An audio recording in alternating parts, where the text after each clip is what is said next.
Sige tayo. Kagawin na tayo isa. Pwede natin yung eagle swings. Bago po tayo mag-start na pitching.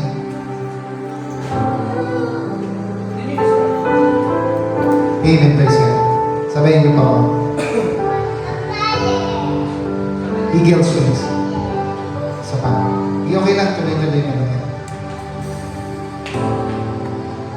Here I am waiting. Yes, Lord. Abide in me. I pray. Yes, Lord. Here I am longing. Here I am longing. Sabayin niyo po. For you. Yes, Lord.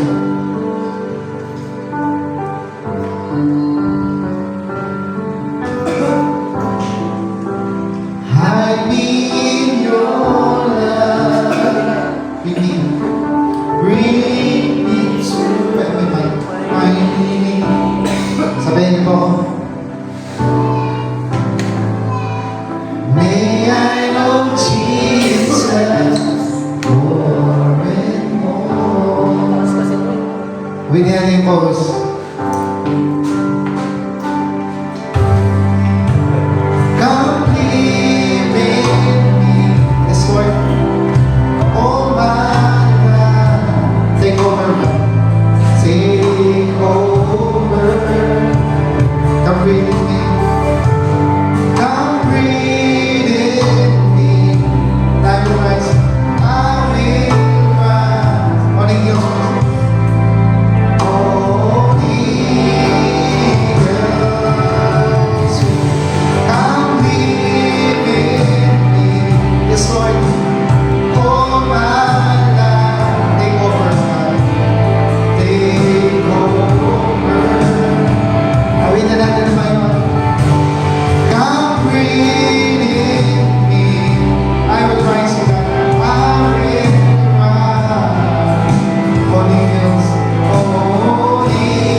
hindi lamang kami nabubuhay sa material na bagay, Panginoon, kundi nabubuhay kami dahil sa iyo, Panginoon, dahil sa mga salita mo, dahil meron kaming spiritual na buhay, Panginoon, na dapat namin pakainin.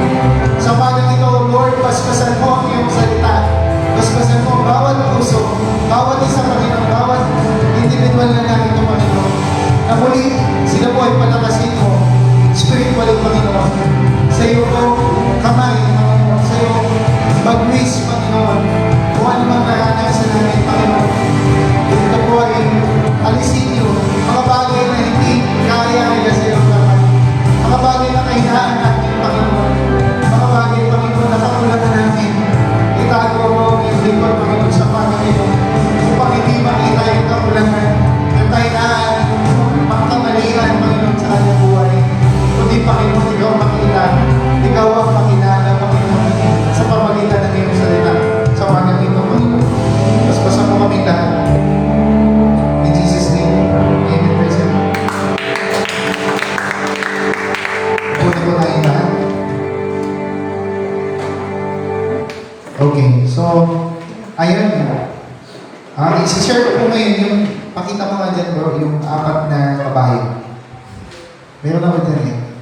So, ang topic ko, wala ka bang mas maganda sa Pinterest?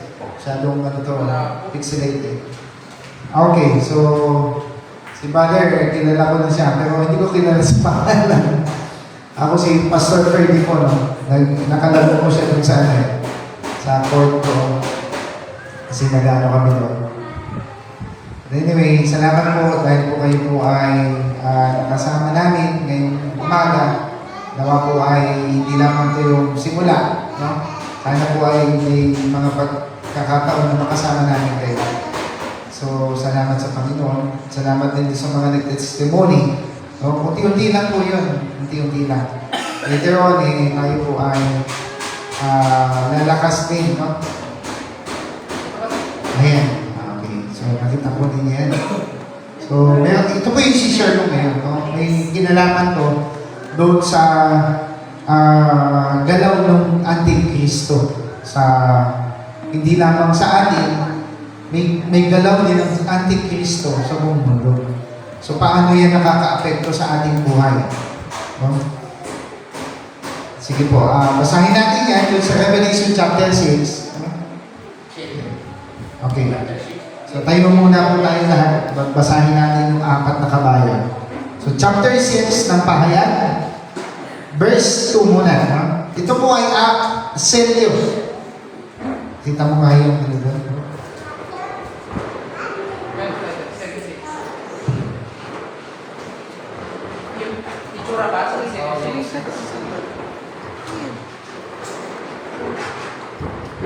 So, basahin muna natin habang tinitingnan natin.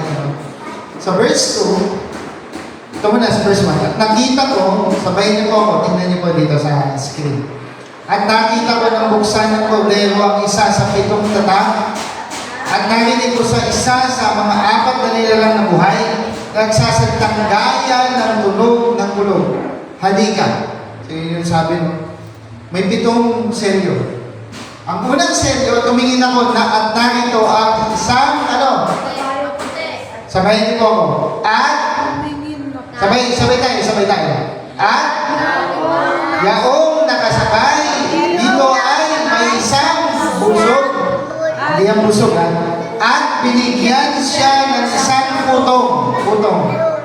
At siya'y maong magtatagumpay at upang magtagumpay. Punta tayo sa pangalawa. Ikalawa, verse 3. Sabay-sabay ulit tayo. At nang buksan niya ang ikalawang tatak, narinig ko sa ikalawang nilalang na buhay na nagsabi, halika, verse 4. At may lumabas na ibang kabayong magpaputla na yan. Asan yung pula? Nawala yung pula? Pula ba yan? Mapula. Hindi maputla. Kabayong mapula. So pula yan. At ang nakasakay dito ay pinagkalawang mag-alis sa lupa ng ano daw yung alis? Kapayapaan. Upang mga patayan ang isa't isa at binigyan siya ng isang malaking tabak. Hindi yan yung Yan po ay yung sword. Okay, pangatlo tayo. At nang buksan niya ang ikatlong tatak, ay narinig ko ang ikatlong nilalang na buhay na nagsabi, halika, at tumingin ako, at narito ang isang kabayong may dim. At yaong nakasakay dito ay may isang timbangan sa kanyang kamay. So may timbangan siya. Punta na tayo dun sa ika-4. At narinig ko gaya sa tinig, sa gitna ng 4 na nilalang, na buhay ito yung binabanggit niya, yung kung anong gagawin daw nung maitim na kabayo. Punta na tayo sa ika-4. At nang buksan niya ang ika-4, narinig ko sa ika-4 na nilalang na buhay na nagsabi, halika. At tumingin ako at narito ang isang kabayo maputla. Let's pray po. Bigyan tayong lahat. Lord, bigyan mo kami, Panginoon, sa umagang ito ng revelation about this, yung 4 na kabayo, Panginoon, na dapat po namin malaman. Panginoon, basbasan mo ang iyong salita. Nawa po ito ay maging pagkain ng kanilang mga espiritu, Panginoon, upang malaman namin kung ano yung mga events, Panginoon, na nangyayari sa mundo namin ngayon na dapat namin malaman dahil, Lord, alam namin kakaunti na yung panahon. At alam namin malapit na mag-ending ang mundo ito, Panginoon. Kaya Lord, bigyan mo kami ng understanding revelation sa pangalan ni Jesus. Amen. Upo na po tayong lahat. Yan. So, punta muna tayo sa... Ito po yung 7 selyo. So, ito po ay hindi literal na libro o scroll na andun sa langit. Ito po ay simbolo na lamang, no? Sinisimbolo lamang niya. At kung mapapansin nyo, meron siyang selyo. Pagka ang isang sulat po ay walang selyo, hindi yan makakarating sa kung saan yan naka-address. So, nilalagyan ng selyo yan. Yung selyo natin dati, yung gano'n. O, may papel po yung ginagamit. So, sa panahon po noon, ang ginamit na illustration, kung makikita ni Juan, yan po. Makita niyo, 7 selyo. Okay, dun sa 7 selyo na yan, tingnan niyo natin dun sa Revelation chapter 5, verse 1. Tingnan niyo po, no? So, ito po ay maganda, no? Maganda malaman natin yan. Pahayag 5:1. 5. Yung 7 selyo, sinong pwede magbasa? Hindi ka. Basahin lang. Basa. Okay. Ibasa.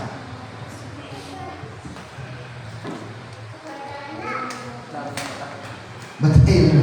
Malabo na mata. Sige. At nakita ko sa kanang kamay ngayong nakaupo sa luklukan ng isang aklat na may sulat sa loob at sa labas na tinanong ko ang pinipili.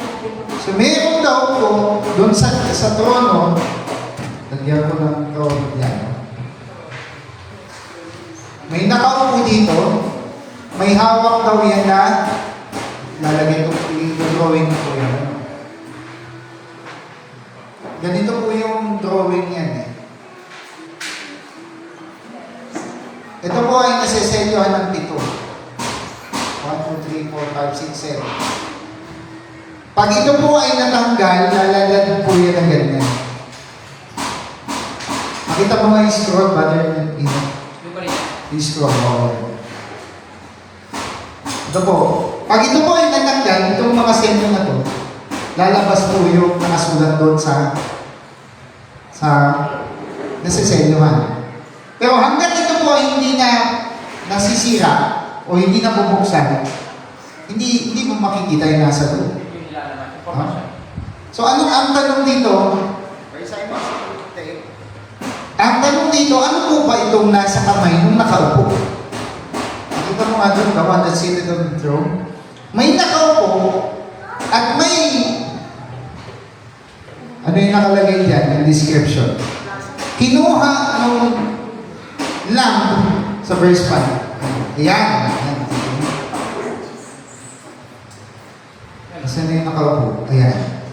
May nakaupo at may hawak-hawak siyang scroll. Scroll yan, ibig sabihin yan yung libro. Hindi po yan yung libro na binubuklat ng ganyan ngayon. Yan po ay nakaroll, yung parol.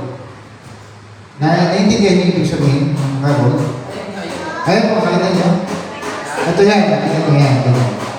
Yan po ay nakaikot ng ganyan, tapos tinalian ng pito. Okay, balik tayo dun sa nakaupo. May nakaupo at may tupa. Kita niyo po yun, yung land. At itong tupa na to, meron niyang ilan yan? Ilang pitong? Sungay. At may mga mata. Kakatakot nung may ganun. Parang pitong sungay. Sa langit, wala pong ganun. Yan po ay symbolical na ang Panginoong Jesus. Siya po yung lumapit doon sa nakaupo. Yan po ay liwanag. Hindi makikita ang Ama. Pero bakit, Pastor, may ano yan? Para lang makita natin na may nakaupo. No? Hindi po yan nakikita. Ang Diyos ay kailanman din makikita. Ay sino ito? Ito ang Panginoong Jesus. Nakikita niyo po yung mga nakabantay?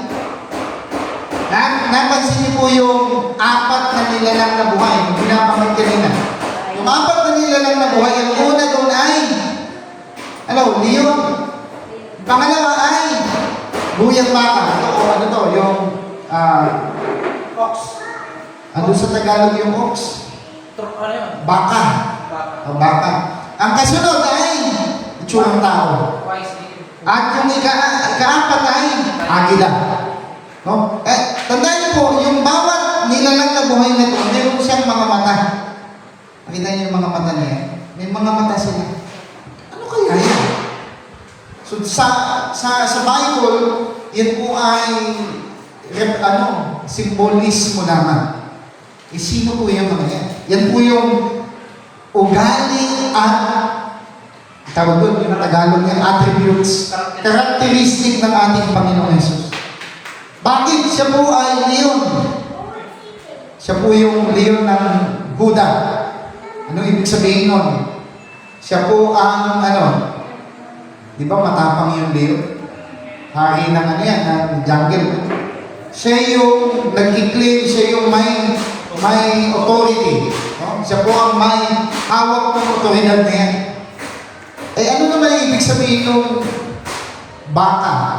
Yung ginawa niya sa cross. Yan po yung ibibigay niya yung buhay niya sa cross ng Kalbaryo. Yan po yung pagiging maamo. Ang baka po, siyempre, nanunumag yung baka. Pero siya yung gagawin handog.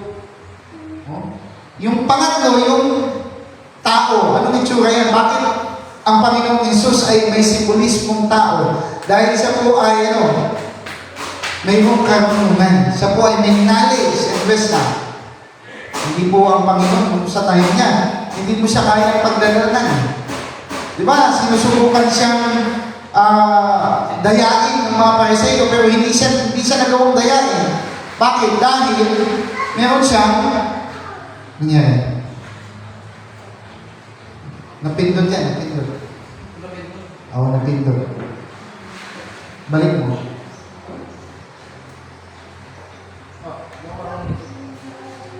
Napindot. Okay. Pakitawag mo silang lahat yung nawala sila. Napindot ito. Hindi sa cellphone yun, sa cellphone. Okay. Naka-connect din yan. So nakita niyo po itong mga mayroong 12 at 24 matatanda. Sino po yung matatanda niyo? O para representation lang. Ito po yung 12 apostol at yung 12 tribo ng Israel. Ito yung 12 patriarka ng Israel. So yan po yun. At sino yung nakaupo? Ang nakaupo yung Ama. Sino naman yung tupa? Yung tupa, ang Panginoong Jesus, kukunin niya yun. Alam niyo po kung ano yung hawak-hawak ng Ama? Yan po ang listahan ng pangalan ng mga maliligtas. Yan ang listahan. Masterpiece yan, masterpiece. Pagka wala ka dun sa listahan, nangyari ka na. Anong sabi ng Bible? Yung pag hindi nakita yung iyong pangalan sa Book of Life, ano daw mangyayari? Itatapon ka sa dagat-dagat ng apoy. So mahalaga po na maalaman natin, ano tayo niyan? Basahin natin. Revelation chapter 21. O dito na lang tayo sa 20 verse 15. 20 verse 15. O yun na, sa likod dyan. Dito na kayo. Mamaya na kayo mag-ganyan. Okay, ako, pakibasa. Listen. Inaantok na eh. O dito na kayo. Nika, Niki, Simon, Theo, Sister Anne. Lakasin. Sige, lakas. At kung ang sino man ay masukungan na nakasulat sa aklat ng buhay ay ipinuli sa dagat-dagat. So malinaw po yan, ha? Kung sino man, dito na po na, sila. Ang sino man hindi masukungan na nakasulat. So pagka wala ka doon sa listahan na hawak-hawak nung nakaupo, delegado ka dyan. Paano basta malaman na nakasulat kami? Yung ibang tao, walang pakialam. I don't care kung nakasulat ako o hindi. O malay ko ba dyan? Hindi ko yung trabaho. Iniisip nila yan. Hindi ko trabaho alamin kung nakasulat ang pangalan ko sa aklat ng buhay. Ang tanong, lahat ba ng tao nakasulat sa aklat ng buhay? Hindi po. So ang bad news is, hindi lahat ng tao anak ng Diyos. Saan ba babasa yan? Pastor? Sa 1:1. Pakibasa yun. 12. Tignan niyo po. Yun lamang sumampalataya sa Kanya, yun lamang yung tatawagin anak ng Diyos. Nagabot ang lahat ng mga sa Kanya, hindi lamang sumampalataya yan. Nagsitanggap. Ang tanong, tinatanggap mo ba siya? Pwede mo sabihin, yes. Pero hindi yan basihan. Nag-yes ka, tinatanggap ko si Lord. Tandaan po natin, hindi iba yung sinasabi natin dun sa ginagawa natin. Pagka may sinasabi ka, dapat ginagawa mo yun.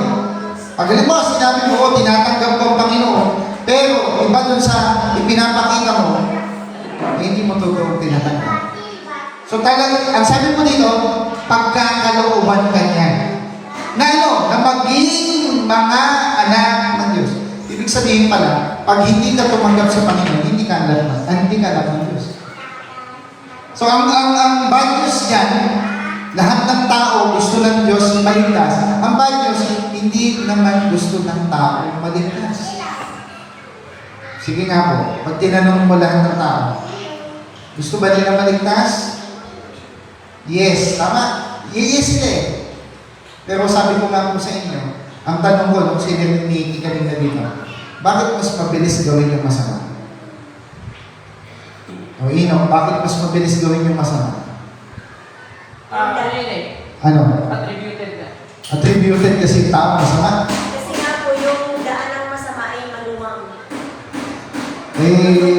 Bakit yung mabuti, hindi madaling gawin? Dahil mahirap pumasok sa kaharian ng Diyos. Ibig sabihin, ang tao hindi attributed na mabuti. External factor kasi. External and internal factor. Psychological explanation. External factor. Psychologically, hindi yung tao mabuti. Di ba yung madaling gawin yung masama, pero yung mabuti, hindi mo. Yung arbitrary kasi ng morality, mahirap i-justify. So, parang yung tao, nagpupumilit siya na parang, I don't care na may Diyos, I don't care na makinig ng salita ng Diyos, I don't care na pumunta ng church, hindi ko kailangan yan. Pagka nagkasakit naman yung tao, ano gagawin niya? Siguro may tao, nagkaroon siya ng malubhang sakit. Nalapit sa Diyos. In terms of walang pinag-uusapan ng religion dito. Sa anong unang gagawin ng tao? Hospital. Nagpipray. Ospital. Pagkatapos sa ospital, sasabihin ng doktor sa kanya, may taning na po ang buhay. Ano po unang reaction ng tao pagka ganun ang sasabihin ng doktor? Natatakot siya. Natatakot siya. Then, tatawag siya doon sa higher being.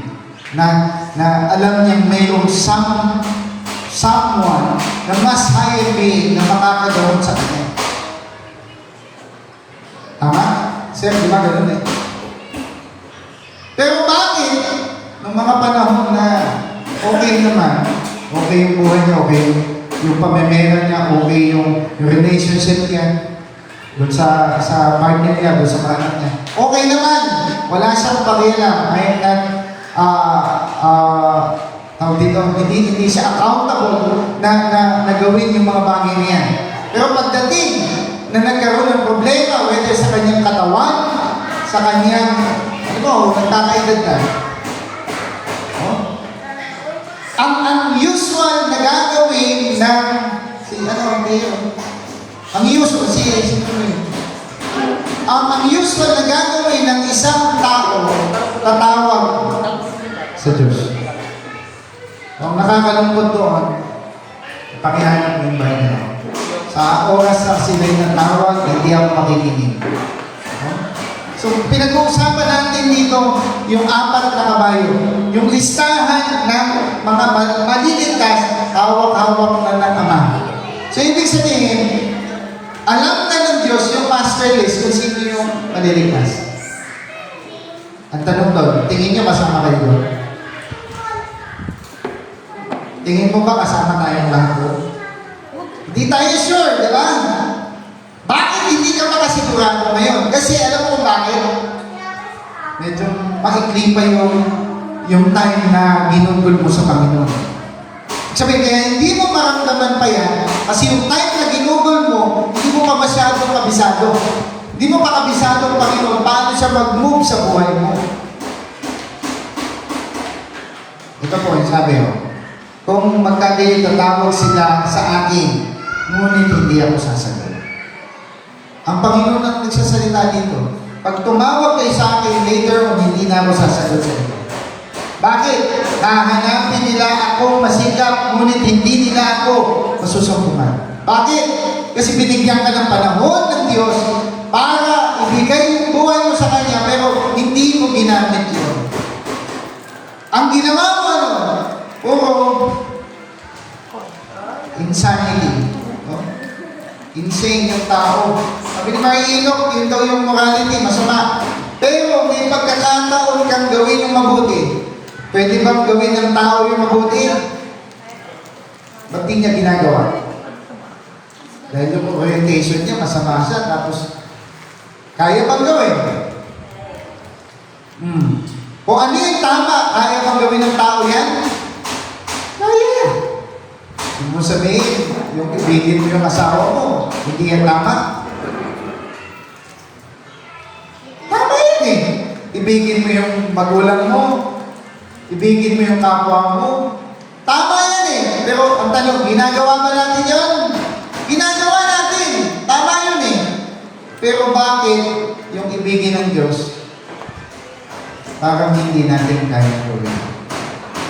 Binabanggit ni Sir Galingan, kung iniibig mo ang Diyos, iniibig mo yung kapatid. Bakit hindi natin kaya magparaan? May kasalanan lang yung kapatid mo, hindi mo kayang padaanin. Hindi mo kaya, ibig sabihin, hindi mo kaya iset aside na lang. So, kailangan mo matutunan yung pag-ibig sa kapwa.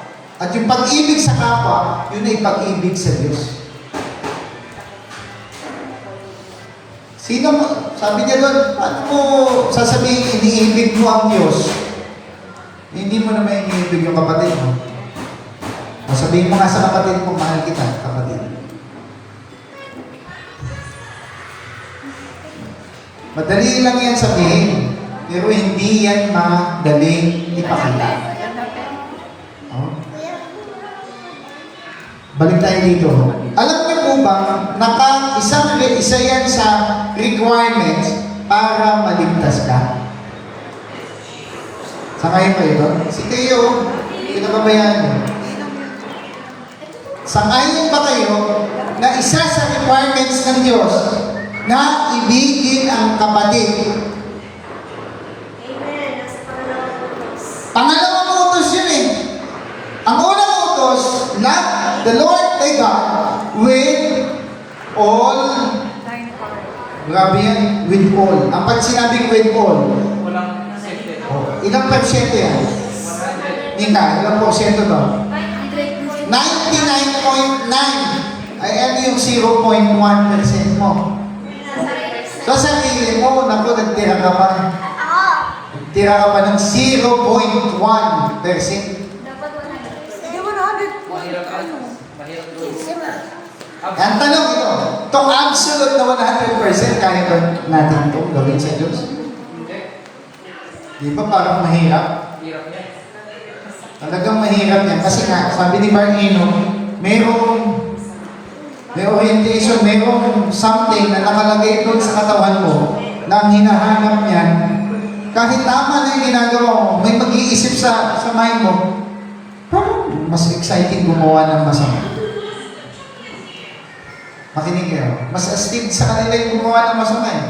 Diba, magnakaw ng buko, magnakaw ng niyog, tapos hinahabol ng security guard. Exciting. Tapos yun sa barangay, nababarangay ka, tapos nakikipag-usap ka. Parang tingin nila, astig. Oh, nabarangay na ako, astig. Pero hindi niya alam, nakakahiya yun. So yung tao, kahit sabihin mo na gumagawa ka ng mabuti, may something pa rin doon sa loob mo na parang nag-iisip ng masama. Tama po? Nag-iisip ng masama na hindi mo naman gusto, pero parang may siya, may something na nagpo-push sa'yo, minsan gumawa ko din ng masama. Alam niyo po kung ano yun? Yun yung kasalanan na tumitira sa akin. Yan yung kasalanan na nag-impute ng demonyo sa tao kung bakit yung tao mabilis ma-influensyahan. Sabi ni Barber na meron ang tao dapat panala. Ang tao dapat sinasala niya yung lahat ng kanyang iniisip at yung kanyang ginagawa. Meron kang dapat na filter sa iyong sarili. Kung tingin mo tama to, kung tingin mo masama to. Isa yun sa requirements sa Panginoon para makasama ka dito sa listahan na to. Tingnan niyo po. Itong apat na mga ngabayo, ito ay events sa Bible at events sa panahon din natin na dapat yung malaman. Una, yung puting kabayo. Sino yung puting kabayo? Yan po ay hindi ang Panginoong Yesus. Bakit? Kasi hindi po yan totoo. Yan po ay kasinungalingan. Bakit puti, Pastor? Ano ba yung tipo ng puti? Kalinisan. Kalinisan, purity. Pero, alam niyo po bang wala siyang ganito? Ano ba yan? Ano ba itong tawag dito?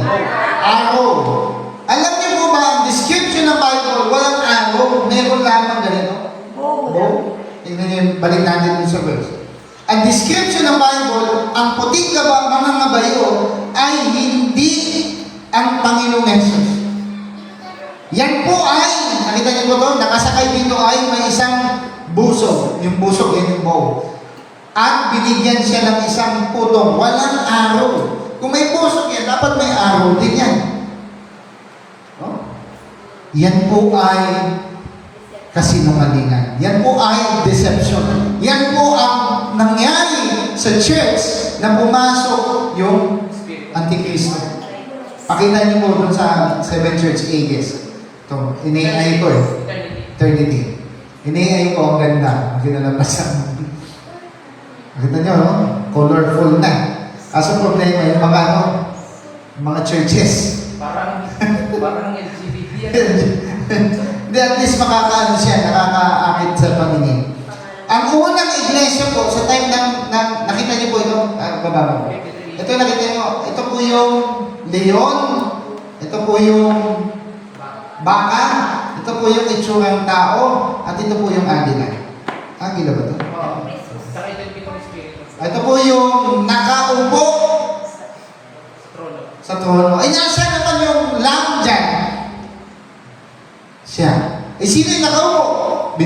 yung ino kanina, yung ama yun. Yun yung ama. Eh, pastor, saan nakaupo si Jesus? Nakasapupo. Ang tawag doon. May verse yan. Kung saan nakaupo ang ama, doon din siya nakaupo. Tama? Eh, paano dalawa ba sila nakaupo? Isa lang yung imahe na nakikita, isa lang yung imahe na nakikita. Wala talagang upuan sa langit. Tandaan nyo walang tatlong upuan sa langit. May kanan to, may kaliwa. Oh, may kanan, may kaliwa. Pero may salitang kanan, pero walang salitang kaliwang kamay ng Diyos. Pero lahat ng yun, yung salitang kanan ng Diyos, ang ibig sabihin nun, otoridad, kapangyarihan ng Diyos. Pero bakit walang binanggit na kaliwa? Wala kang mababasa sa Biblia. Ngayon, kung may kanan, tapos ginawa na lang nila, may kaliwa. So, walang literal na naluklukan sa langit. Kung saan ang ama nakaupo, doon din si Kristo nakaupo. Revelation 3:20. 21. 21. Ayan, 21. Tingnan niyo po. 3:21. 21 muna. Yan yung may ama siya. May Diyos siya. Ang magtagapag, pakibasa nini. Ikawas pa naman tayo. Pero bibilisan na lang natin. Okay, yan. Sige. Revelation 3:21. Ang magtagumpay ay aking pagkakaloobang umupo kasama ko sa aking luklukan. Wait lang. Sabi mo kanina, yung ama nakaupo, tapos si Kristo nandun din sa nakasapo po, sabi mo. Pati pala tayo, uupo doon sa kung saan inuupuan niya. Tingnan niyo, basahin niyo. Isang upuan lang, no? Isang upuan lang yun. Pinagkalubang umupong kasama ko sa aking. Kasama ka pala, sabi ng Katoliko noon sa akin, katabi daw natin si Jesus. Isang upuan. So ang tanong, yung upuan na yun, sabi ko, gaano kalaki yun? Ay, mahabang upuan yun. So lahat pala ng believer nandun nakaupo, magkakatabi. Hindi po siya katabi, kundi kung saan nakaupo ang Panginoon, doon din tayo nakaupo.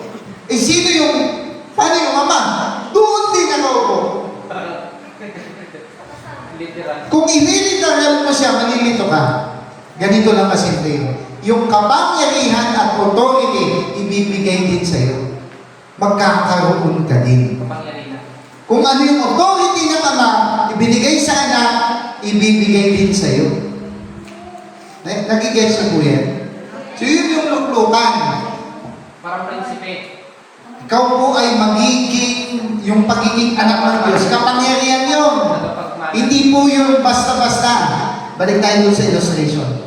Yung puting kabayo. Tingnan natin. Yung Antikristo daw po, nag-rising to power na. Kailan nangyari yan? Nung unang siglo ng iglesia ng Panginoon, nagkaroon po ng problema. Pumasok na po yung pandaraya. So ang tao ay nagkaroon ng pandaraya. Nakita niyo po yan? Sa time po ni Pablo. Sa time ni Paul, nagkaroon po, yan po yung puting kabayo, pumasok sa kanila. At alam niyo po kung ano yung pumasok na yan? Yan yung espiritu ng Lukewarmness.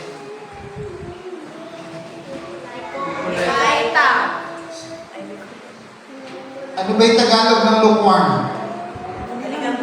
Maligamgam na espiritu ng Kristiyano. So yung Kristiyano dating mainit, biglang nagkaroon ng lukewarm spirit. Kung dati umaatay siya, ngayon hindi na. Kung dati mainit siya makipag-sharing, ngayon hindi na. Bukod pa doon, nagkaroon ng espiritu ng Nicolaita. Ano ibig sabihin Nicolaita? Sarado yung isip. Yan po. Tingnan niyo po, time ng iglesia ni Efeso, diretso mo. Mainit sila. Nalalaman daw ng Panginoon yung mga pagpapagal, pagtitiis, pati yung hindi niya matiis yung masasamang tao, pati yung nagpapanggap na apostol, hindi nila kaya yung ano yun. Pero later on, tingnan niyo po ito sa verse. Ito sabi niya, kung nagtiis ka, nagbata ka sa aking pangalan, hindi ka napagod. Pero pagdating sa verse 4, ito yung nangyari. Ngunit mayroon akong laban sa iyo. na iyong iniwan ang iyong unang Nanawa. pag-ibig. Nagsawa. Ay, iniisip niya, tayo lang naman dyan. Hindi, huwag lang tayo umatin. Nanawa! Tanong mo si Andrea. Nalaro eh. Naglalaro. Nalaro. Tanong bulong kayo dito. Ito yung ginawa. Pumasok dito yung spirito ng lukewarm. Hindi na nilang gusto yung dati nilang ginagawa. Hindi na nila ginagawa. Punta, yan po yung puting kabayo. Yung pandarayan ng demonyo, hindi mo makikita kaagad. Pero later, makikita mo pagka yung salita na, yung ayaw. Ayaw na nila sa salita ng Diyos. O okay yung yung samahan di ba? Andyan, masaya tayo. Pero pagdating sa salita ng Diyos, ayaw na pag-usapan. Tanong bulong kayo sa inyo na kay Andre Guerrero. Yan po yung nangyari. Nakita niyo po yung ahas. Yung demonyo na yan, pumasok yan. Hindi mo yan mapapansin. Diretso tayo. Yung pulang kabayo. Ito tayo sa pula. Kita niyo po yung pula. Yung pulang kabayo sa panahon po nito ni Martin sa ni Columba. That is 300 AD hanggang 1500 AD. Sige, pakita mo bro. Yung red horse. Nakita niyo mo ito? Ang red horse po, pinagkalooban daw siya ng espada. Alam niyo po ba maraming Kristiyanong pinatay sa time nila? Sinunog. Pagka inyo pong ititrace sa history yan, pinatay. Pakita natin. Yung time ng... Sige po. Papakita natin. Bakit siya pula? Dugo. Kasi martyr. Ang ibig sabihin po ng ano na yan? Martyr. Nagpakamartyr ang mga Kristiyano. Ano ibig sabihin niya? Kahit ginagawa sila ng masama, hindi nila yung iniintindi. Ang ginawa sa kanila ay pinagpapatay sila. Alam niyo po bang mga Kristiyano, kahit po sila ipatayin, ipakain sa leon, pakita mo nga yun bro, nakatayo sila ganyan, sinasaksak sila yung eh nakita nyo, yan, lakihan mo ng konti. Lakihan mo ba? Ito, biruin mo yung leon, kasi mga Kristiyano nandiyan, uhubaran silang lahat, ipapahila doon sa kabayo. Yan yung time na yan, yung parang yan ay sine. Sino ng mga Romano? Ang mga Roman, yan ang mga kakalungkot.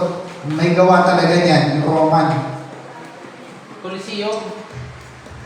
Ayaw kasi nila mabuksan. Kala nila, yung church ngayon na Roma, kala nila yun yung tunay. Pero hindi nila alam, yun ang nagpapatay sa mga Kristiyano. Hindi kasi yun ang Christianity. Yeah, sabay. Ang tunay na Kristiyano, hindi yan pumapatay. Bakit nagsipatay? Pumatay sila, yung Roman Catholic. Wala pang Roman Catholic this time. Magiging Roman Catholic yan after ng 325 AD. Tingnan niyo po ito. Ewan ko kung pamilyar kayo sa Trinity. Ang Trinity, yan po ay invento lamang. Yan yung kaibahan namin sa ibang churches. Pastor, karamihan ng churches ngayon naniniwala sa Trinity. Pero kami, hindi kami naniniwala sa Trinity. Kasi ang Trinity, ginawa lamang yan ni Constantine the Great. Ginawa po yan, nagkaroon ng council, nagkaroon ng debate. Nagkaroon ng debate. Between si Arius at sino yung isa? Sino ba? Sino yung? Di na alam. Arianism at saka Trinitarian, si Cornelius na sila. Cornelius. Si Tertullian. Si Tertullian at si Arius, sila po ay nagkaroon ng debate. That is 300 AD, 325 AD. Alam niyo po kung ano sino yung nanalo? Ang nanalo, bakit nanalo yung Trinidad? Napagkasunduan eh. Kasi napagkasunduan, binoto ng mga Romano. Council. Binoto ng Romano na ito ang gagawin nating official doctrine of Godhead. Kaya ngayon, ang pagkakilala ng tao sa Diyos, tatlong persona sa isang Diyos. Yan. Yan, meron po yan dyan. Yan po yung Council of Nicaea. Pag-check nyo sa inyo, pag-google nyo kayo. Arguments, arguments. Yan. So yung isa po, si Athanasius, later on, pinaganda niya. Yung sinasabi ni Tertullian, na yung may isang persona sa tatlong Diyos. Pero kay Tertullian, dati, ang pagkaka-explain niya, parang oneness. Trinitas, nagbabago-bago ng mukha. Ang Diyos Ama, nagbago ng mukha, naging anak, naging Espiritu Santo. Ganyan ba sa Bible? Hindi. Walang pagbabago-bago. Ang Diyos hindi nagbabago. Tama po ba, di ba? Ang Diyos kailanman hindi nagsinungaling. Tama? Pag sinabi ng Diyos siya ay hindi tao, hindi siya tao. Gusto ng iba, yung Diyos gagawing tao. Naging tao daw. Naging tao daw. Eh kung naging tao na yung Diyos, Nagbago na. nagbago. Kung naging tao ang Diyos, may Diyos pa ba? Wala na. Wala na, naging tao na eh. Naiintindihan niyo po ako? Logical lang yan. Tamang rasyonal na isip. Pag naging tao na ng Diyos, wala ng Diyos. Eh, naging tao na eh. Ito yung tanong. Kung naging tao ang Diyos, ito yung sabi nila, nagkatawang tao ang Diyos. So, wala ng Diyos. Eh, nagkatawang tao na eh. Bumaba na. Eh, sino na yung Diyos sa taas? Wala na. Sino nagbabantay ngayon doon sa taas? Sabi sa akin ng ibang nagtuturo, yung anghel. Sa ngayon kayo, yung anghel ang magbabantay sa inyo, tapos siya yung didinig ng panalangin. Kasi 33 years ang Diyos magiging tao. Mali! Kaya walang ganon, hindi ganon ang tamang doktrina. Kaya pasensya na kayo. Yung sinasabi ko pagdating sa Romano, sa Iglesia Romano Katoliko, hindi po akong galing dyan, pero yan po yung inbensyon ni Constantine the Great. Pinatay nga nila yung mga Kristyano eh. Tanungin nyo, isa pang history, sino ang pumatay sa 6 million Jew? Sino kayo nang pumatay sa 68 million? Imagine mo to, gano'n karami yun? 68 million? Hindi si Adolf yun. 68 million na mga protestante ay nagpapatay. Sino nagpapatay? Hindi si Hitler. Wala na si Hitler nun eh. Alam niyo kung sino po ang nagpapatay? Wala pa si Hitler that time. 68 million protestante. Ayan. According kay AI. Si AI nagkakamali ba si AI? Hindi yan nagkakamali eh. No, si AI. Pag tinanong mo kay AI, kay Lola, kay ChatGPT, ilang milyon ang pinatay? 68 million ng protestante. Sino ang pumatay? Di kilala. Sinerch pa. Tanong natin. Anong na yun? Who killed them? Oh, yan on the spot. Ayaw sumagot ng AI. Ay, bias. Baka mapatay siya eh.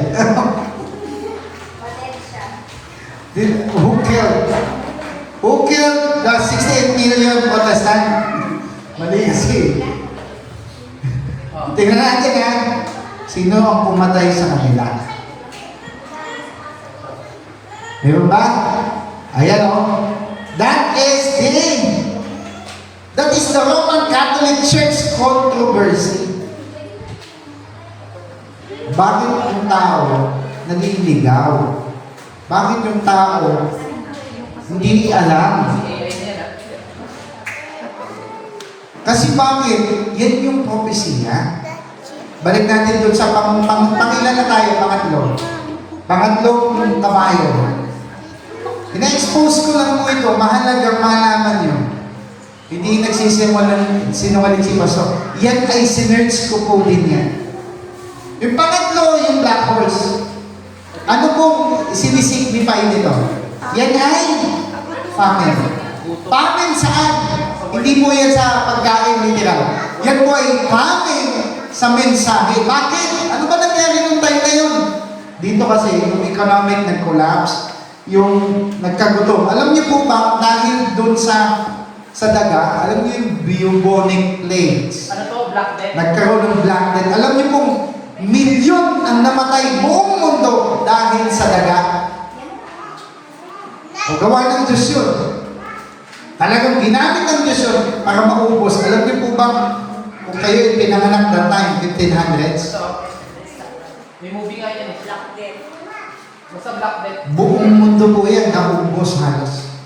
Ano po yan sa Europe? Ano? Alam niyo po anong dahilan? Ayan. History po yan. Dahilan? Anong dahilan? Kung may pandemic, ito, iba rin. Pandemic din to. Pero hindi. Yung pandemic na to, hindi, yung epidemic na yan, sobrang lala, sobrang dami. Ano ba ibig sabihin ng epidemic sa pandemic? Sa hayop. Sa hayop ang gamit, no? Ginamit ng kaaway dito yung, alam niyo po ba dati nag-mask na sila? Yung crow na mask, no? Yun. Bakit kaya mahaba yung ilong?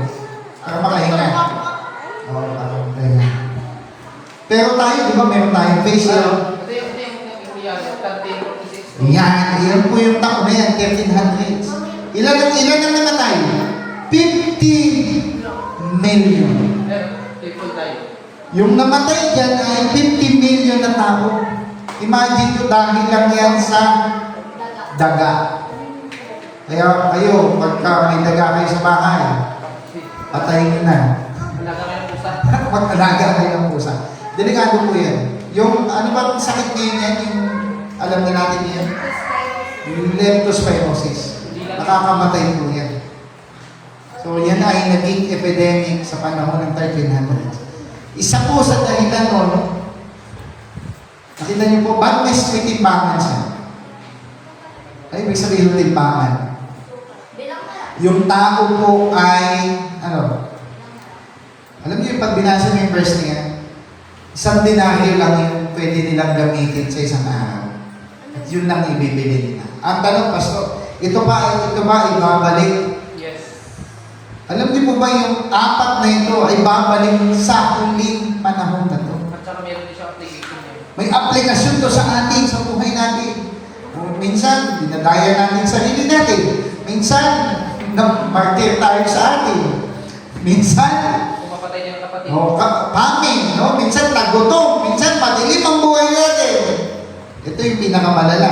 Ito yung pinakapanghuli. Namatay. Wala. Ang tanong, bakit naging maputlang kabayo?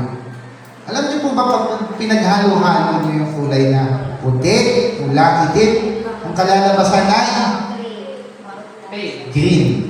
Green. Alam niyo po ba yung ibig sabihin ng fail? Namamaga. Green. O ibig sabihin, nakita niyo ba no? Green, di ba? Background. Ang ibig sabihin niyan, patay. Patay. Walang buhay. Death. Ibig sabihin niyan, yan po ay, sabi dito, death by supa at disaster. Eh ano yan? Kailan yan nangyayari ngayon po yan? Yung tao ngayon, yung henerasyon ngayon, Walang gana sa work. walang galang sa salita ng Diyos. Puro AI. Patay. Oh? Tayo. Parang kayo. Yan. Makita niyo po yung sistema ngayon, napaka-weak generation ngayon. Ang anong henerasyon, anong tawag sa henerasyon ngayon? Gen Z. Ba't Z na? Kasi wala nang kasunod. Ano? Gen Alpha, ano pa kayo? Gusto niyo magsimula ulit? Wala nang kasunod. Gen Beta! Wala nang beta. Mabebeta ka. Alam niyo kung bakit Gen Z? Z na yan eh. Tapos na eh. Wala nang henerasyon pagkatapos niyo. Yung next naman daw. Eh, Pastor, paano yung mga pinanganak na baby? Eh, pasensyahan na. Sabi ng Matthew 24, sa aba na nagpapasuso. Bakit? Kasi kakainin nila anak nila. Bakit? Sa aba. Kasi dapat hindi ka na nag-anak. Oh, may tanong May tanong daw. Ano tanong? Sabi, wait lang, watching from United Arab Emirates. Uy. Sino yung nakita ni Jan sa Revelation 4:2? Yung ama o yung anak? Sa ano yan, taga Dubai. Arabo yun. Sino daw? Ano daw? Ano tanong? Tanong, wait lang ano. Sino yung nakaupo? Sino yung nakita ni Jan sa Revelation 4:2? Yung ama o yung anak? Ay, yung Revelation 4, yung anak na nakita niya. Eh, ba't hindi nakikita yung ama? Nakikita. Kasi yung ama na kay Jesus. Ganito lang kasimple. Nakita mo nga bro, yung indwelling na may legal, may illustration ni Father Nat. So, itong pang-apat na kabayo, ito po ay dead. And wedding, wala ka ng wedding. Yung meron din doon sa website. So, itong mga ito, yan po ay apat na kabayo. Doon sa website niya, punta ka sa website. Wala ka doon. Hindi mo makita yun. Yung bumaba. Sige, gano'n na lang. Yung sa Google na lang. I-type mo na lang yung God dwells in Christ. So yan po yung 4-horse rider na dapat natin malaman. Ito po is panahon natin. Na ano, kamatayan na saan? Sa salita. Wala nang gana ang tao sa salita. Ito yung totoo, real talk to ha. Pagka nagmi-meeting at ang pinag-uusapan ng Word of God, hindi yan pupunta yung tao. Subukan mo mag-uwelga sila tungkol kay kay Duterte. Tungkol kay BBM. Sama yun lahat, pati yung mga Pansin nyo nung mga nakarang taon, nag-welga sila doon dahil sa mga corrupt officials. Marami pa, may mga kapatiran pa kami doon na parang pumunta doon eh. O yung tungkol doon sa DPWH. Lahat sila nagsipagkaisa, pati artista pumunta doon sa nanawagan sila eh. Wala ko rin na. Pero subukan mo, pagkasalita ng Diyos, yung pagtitipo. May pupunta ba? Yung dinapuan. Pakinggan to. Sabi nung taga Dubai, sino yung nakikita doon sa Revelation 4? Si Kristo nakikita. Ay, nasa yung Father. Yan. Nung binautismuhan si Jesus, ano yung narinig? Boses. Saan? Sa langit. Ano ang pagkasabi? Ito. Ito. Bakit hindi niya sinabi, iyan? Ito ang sinisinta ko. Isa lang. Oh, this. Hindi sinabi, that. O, punta tayo sa grammar. Pag sinabing this, ano ibig sabihin? Oh, labas. Ito. Tinuturo. Ano naman yung sinasabi na, iyan? Ano nga? It signifies location. Nasaan yung location niya? Ang sabi kanina, saan yung tinig? Langit. Sa langit. Pero bakit ang sabi, ito? Malayo ba? Hindi. Pagka malayo, ano gagamitin mo? Doon. Siya. Diyan, iyan. Pagka malapit, Ito. ito. Katabi lang. Ibig sabihin, ang Father, nung tumahan sa kanya, hindi yan malayo. Eh, di Sabi ng iba, ano? di yung ama yung God kasi malapit lang siya. Pag ang word na ito ginagamit pag malapit, Ano yung yun yung ama yung grabe. This is my beloved Son. Lagay mo sa verse 4. Sa Matthew 3:16. Ito yung pagkasabi. Ito ang sinisinta kong anak. Nalubos ko. Patingin mo. Ito. Bakit hindi sinabi? Iyan ang sinisinta kong anak. Wala. O malayo yun. Ayan. Ibig sabihin, yung salitang ito, yun ang nagsisignify yun, hindi sila malayo. Hindi malayo ang ama sa anak. Kasi yung ama, nasa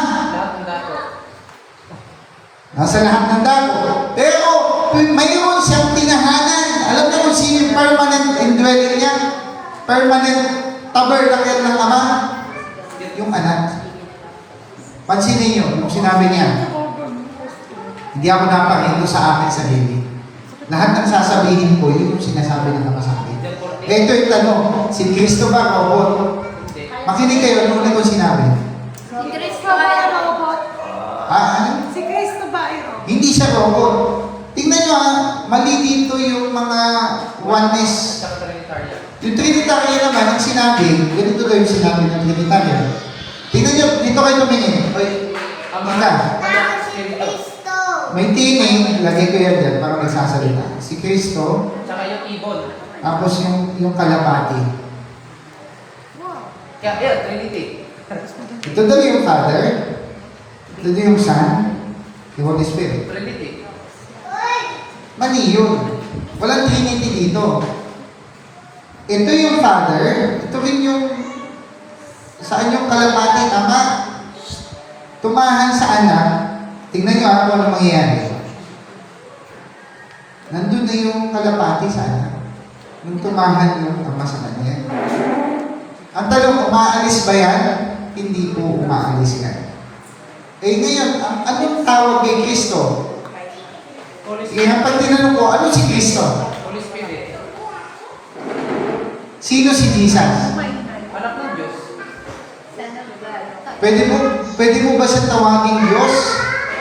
Pwede. Dahil Yung ama sa kanya. yung Diyos nandun sa Kanya. So hindi pala makakagalaw ng kahit na ano si Kristo kung hindi dahil... Sa Diyos ama. O sige, tanong.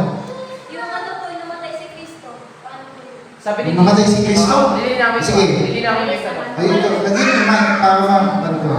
Sige, tanong na lang tayo. Pwede magtanong po kayo. Di ba nung namatay si Jesus, di ba sabi niya yung bago siya mamatay, Ama ko, kung yung Diyos Ama hindi umaalis sa anak, bakit nung si Jesus mamamatay, sabi niya, Diyos ko, bakit mo ko iniwan? O, iniiwan siya dun sa physical aspect. Kasi kailangan po yung physical ni Kristo mamatay. Yun ang iniligtas ng Ama, yung katawan niya. Ay, pagdating sa Espiritu, hindi nawala yun. Hindi nga daw humiwala yun eh. Eh, Pastor, bakit binabanggit niya? Ama ko, ba't mo ko iniwan? Iniwan sa aspeto ng alin? Ng physical. Yung physical body ni Kristo, kailangan mamatay yun. Kailangan mag-glorified body. Alam niyo po ba yung katawan ni Kristo may kabulukan that time? Hindi niya iniwang mabulok yun kasi yung 16 element ni Kristo, nakakakain siya, marumi na yun. Di ba? Di ba yung pinakain sa umbilical cord ni Kristo, ano yung pinakain? Yung sa inunan. Yung lahat ng kinain ng nanay. Hindi yun kailanman pumasok sa dugo ni Kristo. Yung dugo ni Kristo, 100% sa Ama yun. Eh ano naman yung kinakain ni Kristo? Alam niyo po ba sa yung umbilical cord, hindi yun pwedeng humalo doon sa bloodstream ng baby. Kaya zombie, yung ano yung anak niya, normal lang. Yung zombie. Zombie nga. Saan mo napanood Hindi, yan? possible yan. May ano yan. Saan? Train to Busan. Oo. Ano ba? Hindi, ano yun? Hindi lang siya theory. Talagang may evidence. Ano palabas yun? Maraming palabas yan yung... Ano nga? Yung ano sa yung bago palabas. Ano, zombie na yung ano. Yung nanay niya zombie, siya hindi zombie. Oo, yung anak niya, hindi lang Oo, yung naging zombie. Galing nyo ha? Nanonood kayo yung ganyan ha? Yung ano, live ni Matano. So, tama yan, hindi yung mahalo. Kasi protected yun eh. Yung umbilical cord. Yung placenta pala, sorry. Yung placenta, hindi yun nahahalo sa dugo ng bata. Yung dugo ng bata, dugo ng nanay, hindi yun Pagkain mahalo. lang yun eh. Yung kinakain lang niya, nutrients lang yung binibigay sa kanya. Pero yung dugo, never yun. Magkaroon ko Ito yung tanong. May dugo ba ni Maria si Jesus? Wala. May tanong. May dugo ba? Wala. Paano nyo nalaman? Yung Kasi, unang-una, imposible mangyari na may dugo ni Maria. Yung kasi, hindi yung anak na ng Diyos kasi walang sperm cell. mahirap itindihin yan eh. Walang sperm cell. Kasi, Dugo ni Maria, may ano na yun. may Kasalanan. kasalanan. So, pagka humalo yung kay Kristo, si Kristo magiging Kasalanan. kasalanan. Bakit may maraming instances? Bakit maraming instances na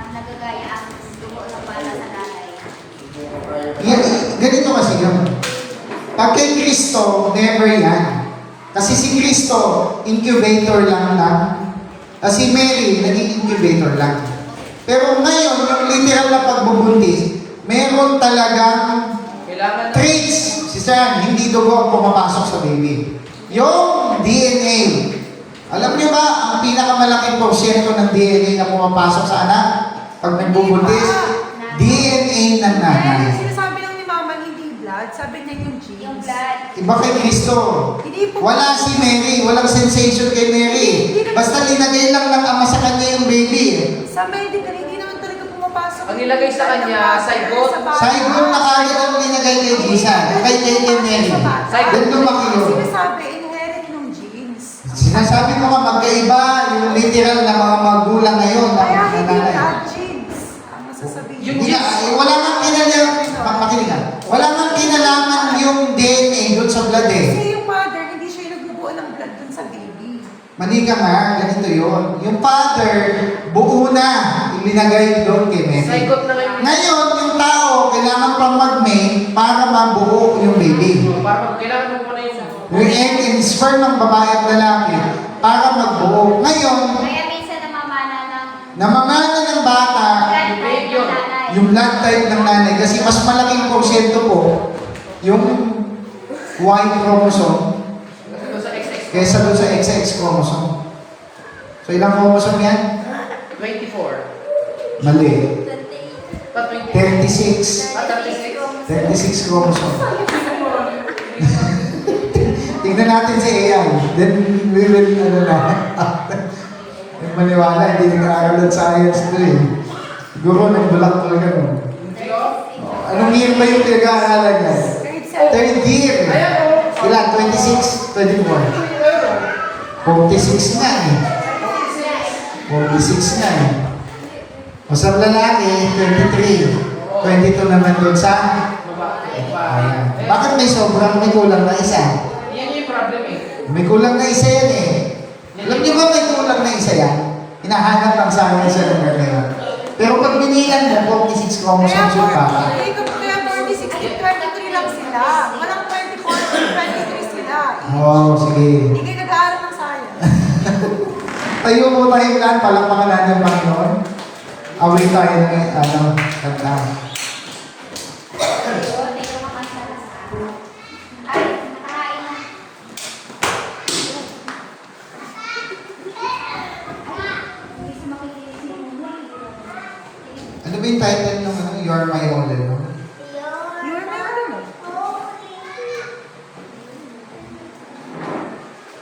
Okay, sige, kantayin natin.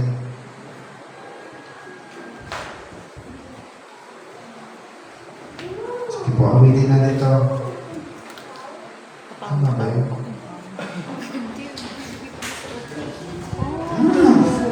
May patalas-tas eh. Hindi mas magaling yung application pa. Ha? Hindi mo sinunod. Wala nang oras eh. Nakaready na naman na ikaw. Opo, kakain na lang tayo dito na. Namawis yung po. Kantayin ko natin ito. You are my strength when I am weak. You are that passion that I see. You are my only Lord. Kanta tayo. Seeking you as a precious jewel, Lord, to give up my fear. Kanta na, kanta na. Jesus na po ka. Jesus, Lamb of God, worthy is your name. Jesus, Lamb of God, worthy is your name. Okay, kanta po tayo ulit.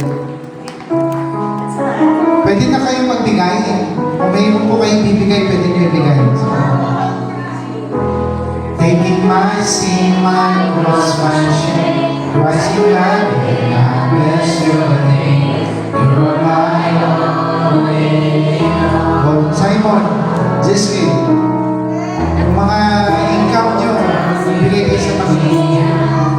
Kayong dalawa, Nika, Nikki, Andrea. Kayo lang yung, para matuto kayo magbigay sa Panginoon. Lamb of God, worthy is the name, worthy is your name, Jesus, Lamb of God, worthy is your name, Jesus, Lamb of God, yes, Lord. Worthy is your name. Amen. Jesus, Lamb of God, worthy is your name. Sa papuawin na kayo isa, pwede natin yung goodness of God. Kabutihan ng Diyos, napakabuti sa atin lang. Praise God. Kawitin natin itong goodness of God. Habang pwede pa magbigay. Yung aking pinsan at si Simon, yan, record talaga kayo magbigay. Kasi meron kayong income. So, kailangan nyo talagang bigay yun. Para lalo kayong blessed.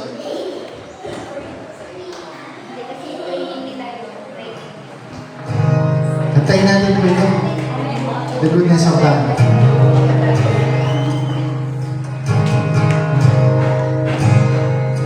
I love you, Lord. Kantayin natin. For your mercy never failed me. In all my days, I've been held in your hand.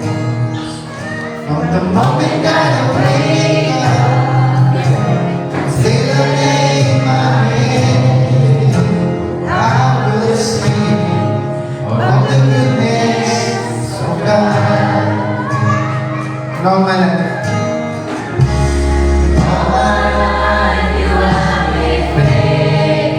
Sabayin niyo mga kapatid. All my life you have been so good. With every breath that I am able, I will sing of the goodness of God. I love your voice. I love your voice. Amen. You have led me to the fire. Darkest night, you are close like no other. I've known you as a father, I've known you as a friend. I have lived in the goodness of God. All my life you have been faithful. All my life you have been so, so good. With every breath that I am able, I will sing of the goodness of God. Your goodness is running out, it's running out to me. With my life, your goodness is running out to me.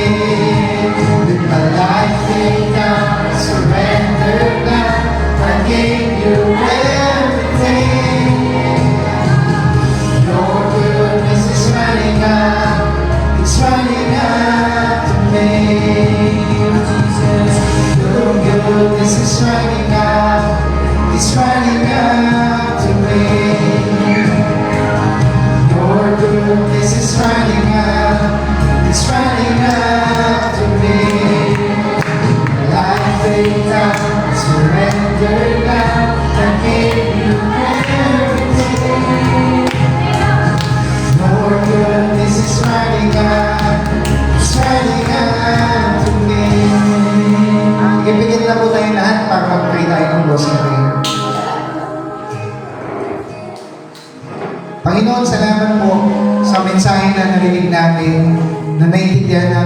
bagay na ito. Nawa po, O Diyos, sa iyo ang sa puso namin, lahat ng aming naririnig na yung mga salita. At Lord, dalangin din namin ang pagkain namin sasaluhan, Panginoon, ngayong tanghali. Ito po, ibasbasan niyo po.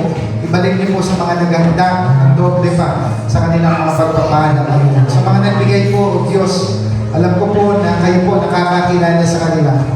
Tulungan niyo po sila, mas umunlad pa, Panginoon, yung kanila pong pamimera, yung kanila pong trabaho, yung kanila pong source of income, Panginoon.